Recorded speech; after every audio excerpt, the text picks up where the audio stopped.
Guanajuato is a city in the central region of Mexico that I think often gets overlooked, especially for the nearby San Miguel de Allende.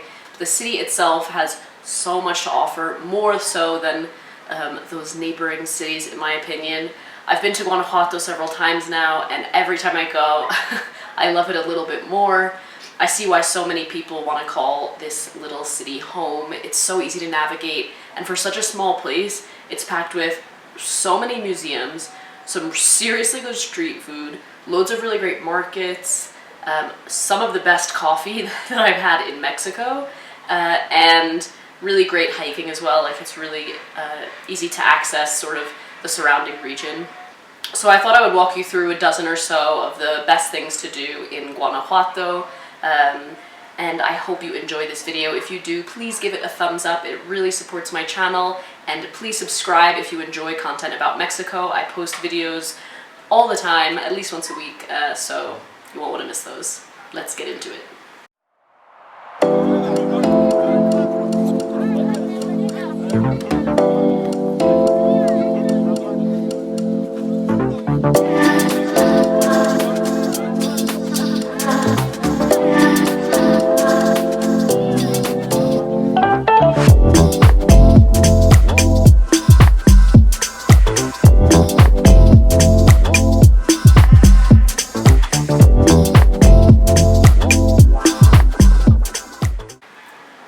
So the number one thing that I think that you should do when you go to Guanajuato is to take a food tour.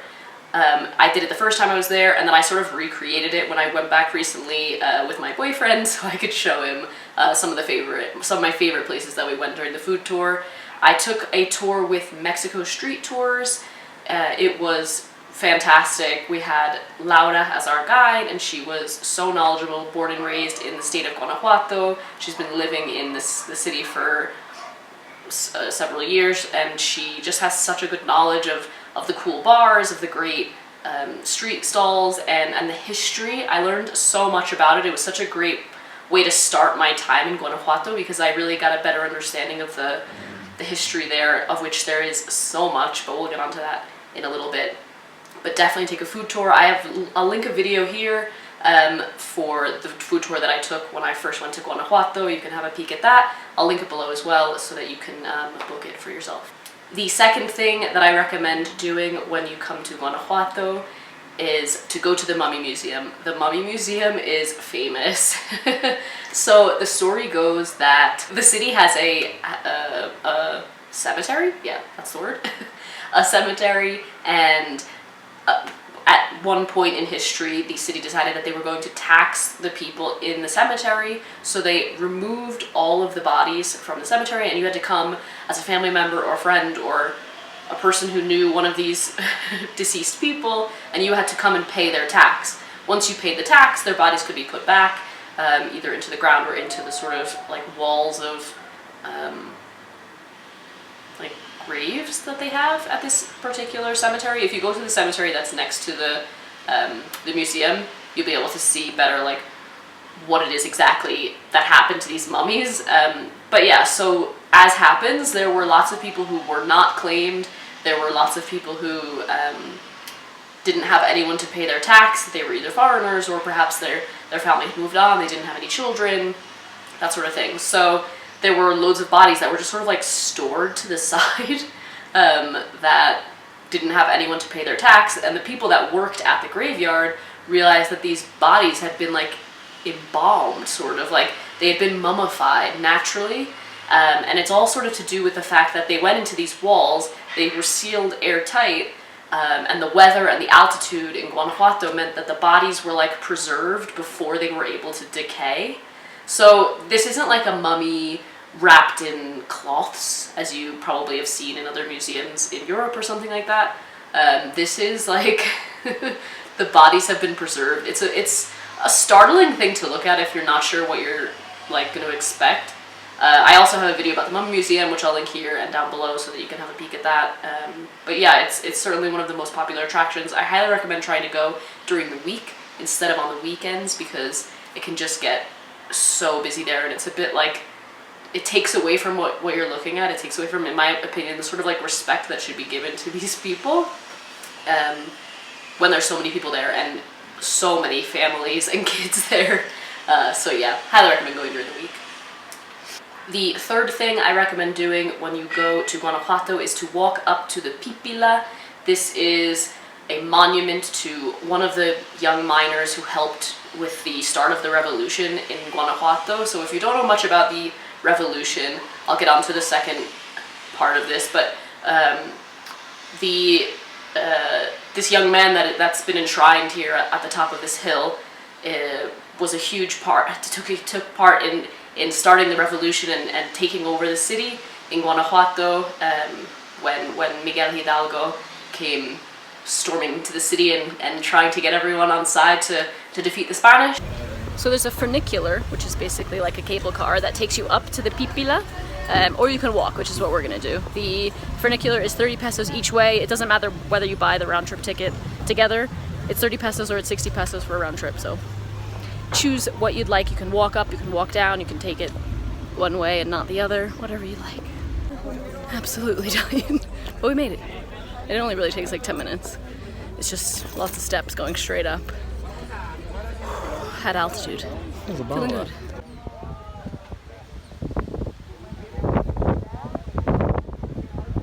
But the views over the city are amazing. It's one of the best places to see and really like get an idea of how colorful Guanajuato is. So I highly recommend doing that. And then the fourth thing I recommend doing, which goes alongside the revolution and understanding how all this started, is the Alhondiga de Granaditas, I believe it's called.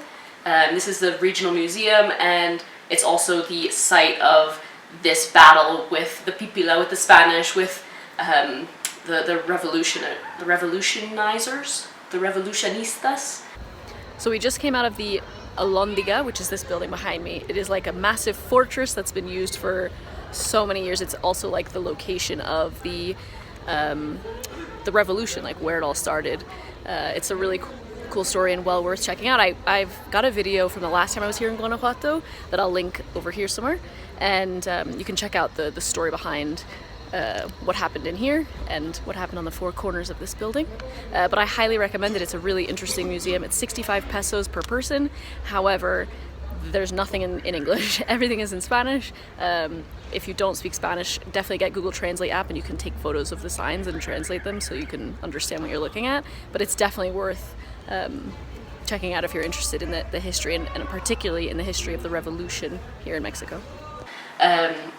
Yeah, so the story goes that Miguel Hidalgo, he gave a speech. He was a pastor, a priest, and he was speaking to his congregation about their freedoms and you know, trying to push back against the Spanish, and he charged into the city to try and take Guanajuato. The Spanish then shut themselves inside the Alhondiga, this building where the museum is now.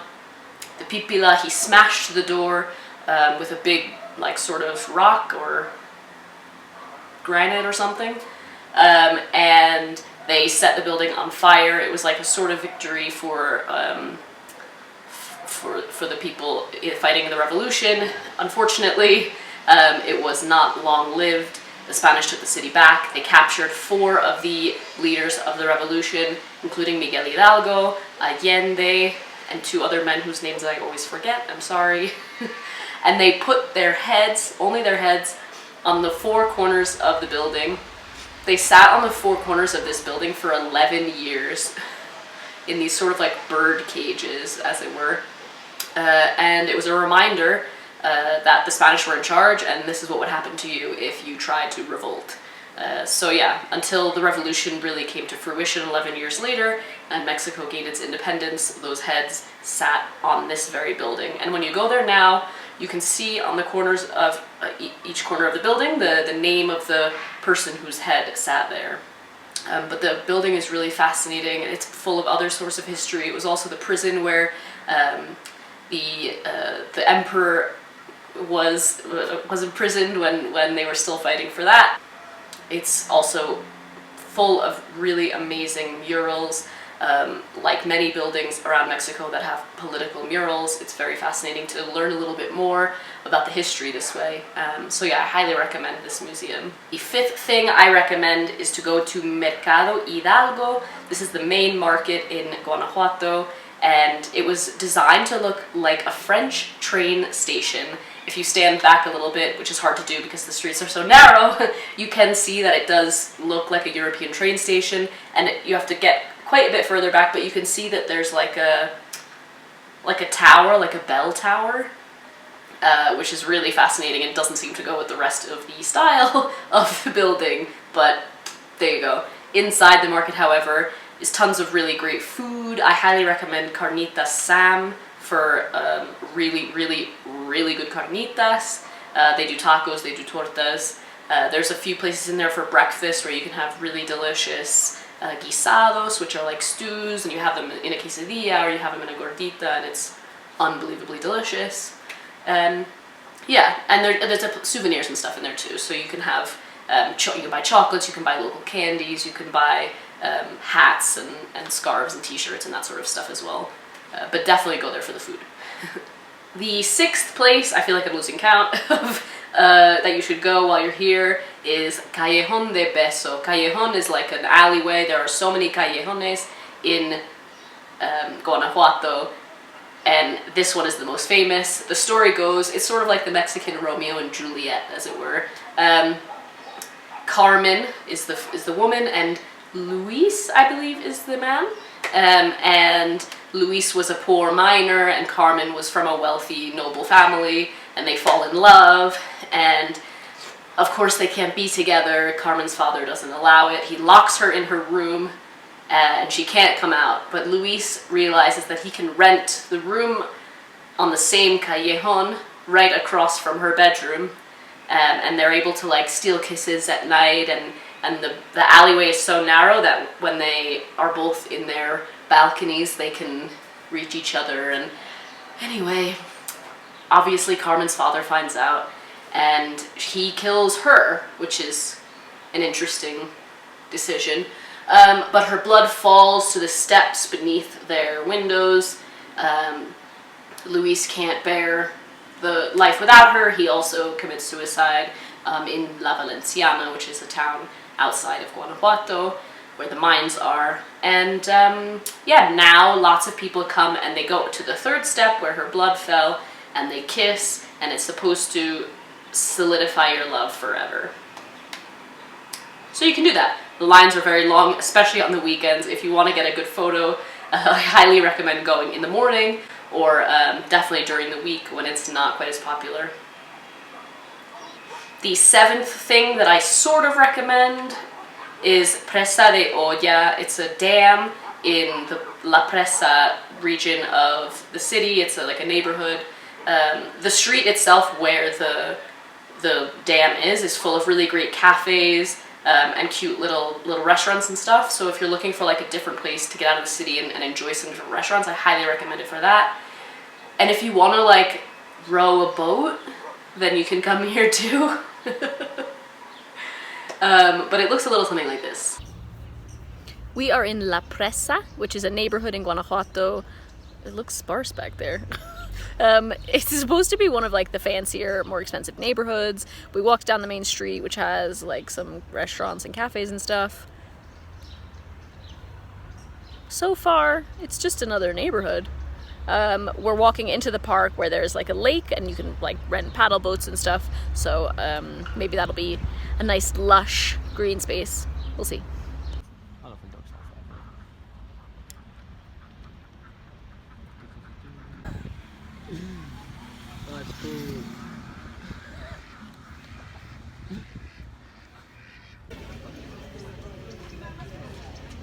It's not nice. It's just, I think I had different expectations for what it was going to be. It's a dam. It's nice. On this side, we started off on the other side, but on the far side, there's a restaurant that you can like sit out and look out at the water. And then there's loads of like taco restaurants and stuff just on the other side of the street. So I imagine like on Sundays and stuff, it's busy with families, and you can rent boats and either row boats or they have paddle boats. Oh no, just rowboats. And just get out on the lake. It's, yeah. If you have a lot of time in Guanajuato, I would say this would be worth coming to. If you're only coming for a couple of days, like, you can probably skip it. The 8th thing that I recommend is the ex-Hacienda San Gabriel de Barrera. So we are at the ex-Hacienda de San Gabriel. It's literally 10 minutes just outside of the city. We took an Uber. It cost like 48 pesos. And it's so beautiful. Ticket price was 45 pesos per person. And you just get to like wander the grounds. There's a little museum. The hacienda was built in the 17th century and was part of like the mining boom here. So the owners of the mine called this place home. And it's beautiful. So we spent just over an hour here walking around all the different gardens. It's so pretty. And then we went into the museum, which is basically like the house where they lived. And they've left all the rooms with all the furniture the way that it was when they lived here. So that's pretty interesting to see all the paintings and stuff. It's pretty cool. But the gardens are really just awesome. It was well worth it. Definitely a nice place to spend the afternoon or the morning when you come to Guanajuato. And 45 pesos is an absolute bargain for how many gardens and how much space there is. So yeah, highly recommend. The next thing I recommend doing, which I think is pretty cool and unique to Guanajuato, is to explore some of the underground tunnels. This is especially cool during Day of the Dead because they shut the traffic in some of the tunnels and they light them up, and there are shrines down there, and it's so beautiful and colorful. But even on a normal day, going down there and like you sort of, they're like little tunnels. I felt like the Ninja Turtles. It was kind of cool. And so you can see a little bit of that here. Everyone told us that you gotta go through the tunnel, so we're going into the tunnel.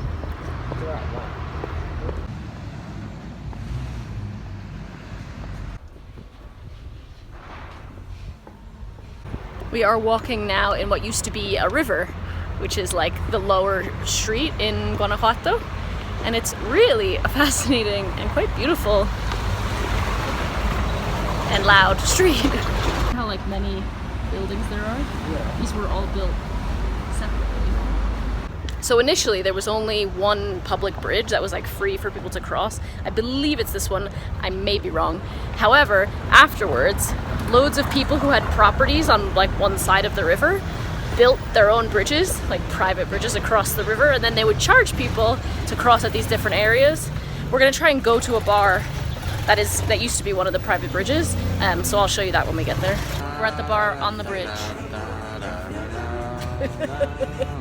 There's the water, where the water would be, but it's a road now.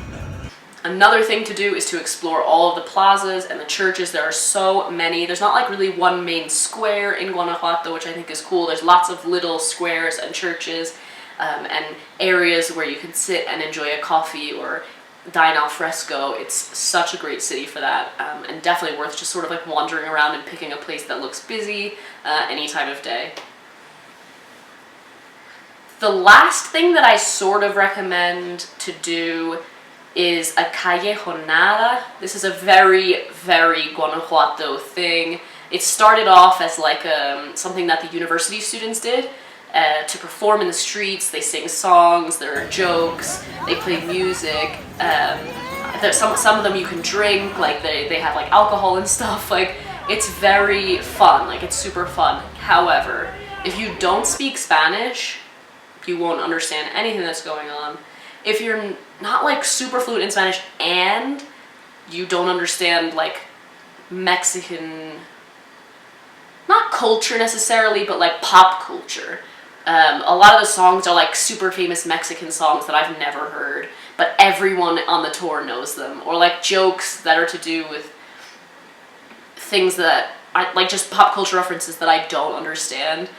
So for me, like, even though I can understand what they're saying, it doesn't resonate with me. Like, I don't get it. I don't understand it. So for Mexicans, it's super fun. They absolutely love it. It's a great way to go around the city and like learn a little bit. They take place at night, so it's a fun like nighttime activity. And it's the costumes are beautiful. The music is great. So if you want to do it just as like a cultural experience, go for it. you can literally find them asking you to sign up for the Callejoneadas every night outside of most of the churches, especially outside of Teatro Juarez. So yeah, you can't miss that. But just know what to expect when you go into these situations. I hope you guys enjoyed this video and a little peek into things to do in Guanajuato. If you have any questions or if I missed anything cool about the city, please let me know in the comments. And I will see you next time. Bye!